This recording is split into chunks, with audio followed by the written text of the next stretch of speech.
अस्सलाम वालेकुम friends, welcome back to my YouTube channel daily tips with अस्मा।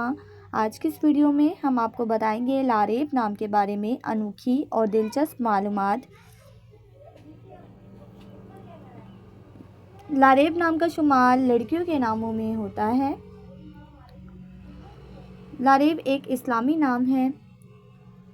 लारेब नाम की इब्तदाई तारीख अरबी ज़ुबान से निकलती है।